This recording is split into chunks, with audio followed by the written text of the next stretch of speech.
अस्सलाम वालेकुम नाजरीन, आप देख रहे हैं सूबाई रंग न्यूज़ और एंटरटेनमेंट टीवी चैनल और मैं हूं कमल सिया। सबसे पहले नजर डालते हैं आज की अहम खबरों पर।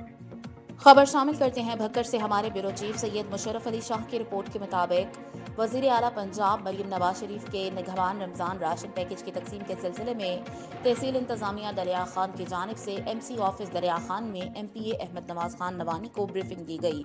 तहसीलदार जफर अब्बास खान बलोच ने तफसीली प्लान से आगाह किया। इस मौके पर MPA अहमद नवाज खान नवानी ने खिताब करते हुए कहा है, वज़ीर आला पंजाब मोहतरमा मरियम नवाज शरीफ का निगहबान रमज़ान राशन पैकेज पर मुस्तहिक के दरवाजे पर पहुंचाया जाएगा ताकि किसी की इज्जत नफ्स मजरू ना हो सके। इस सिलसिले में मरबूत निज़ाम के तहत एक मुकम्मल डाटा की रहनुमाई से रजिस्टर्ड मुस्तहिक अफराद को ये पैकेज मिलेगा।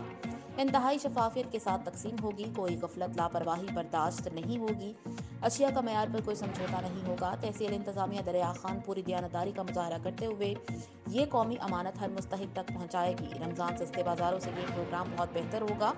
MPA ने वाज़ेह किया कि वह हुकूमत की हिदायत के तहत निगहबान रमज़ान राशन पैकेज की निगरानी करते रहेंगे और डाटा के तहत तकसीम को यकीनी बनाया जाएगा। खसूसी विजिट भी करता रहूँगा।